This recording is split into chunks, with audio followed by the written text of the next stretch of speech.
বিয়ে করে ১.৫ মাস একসঙ্গে থাকার পর স্বামী জানতে পারেন তার স্ত্রীও আরেকজন পুরুষ মানুষ। আচ্ছা, বিয়ে হয়েছে ১.৫ মাস হয়েছে, এই ভাই নাকি এখনো বলতেই পারে না যে তার যে বিবাহিত বউ সে অ্যাকচুয়ালি কোনো মেয়ে না, সে নাকি ছেলে। এই বিষয়টা জানতে তার নাকি ১.৫ মাস সময় লাগে। না ভাই, তুই ১.৫ মাস বিয়ের পর করছিসটা কি?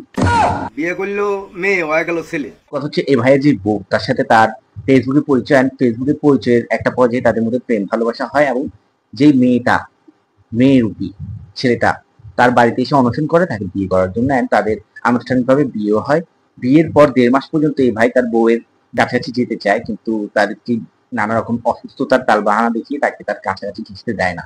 তো একটা পর্যায়ে সে গোপনে তার ওয়াইফ ঘুমন্ত অবস্থায় সে চেক আউট করে, অ্যান্ড দেন সে বুঝতে পারে যে সে যাকে বিয়ে করেছে সে অ্যাকচুয়ালি মেয়ে না, ছেলে। এবং সবচেয়ে মজার বিষয় হচ্ছে সেই মেয়ে রূপী ছেলে সে বলতেছে যে সে অ্যাকচুয়ালি মেয়ে, কিন্তু আল্লাহ নাকি তাকে ছেলে করে বানিয়ে দিচ্ছে। এটা কোনো কথা?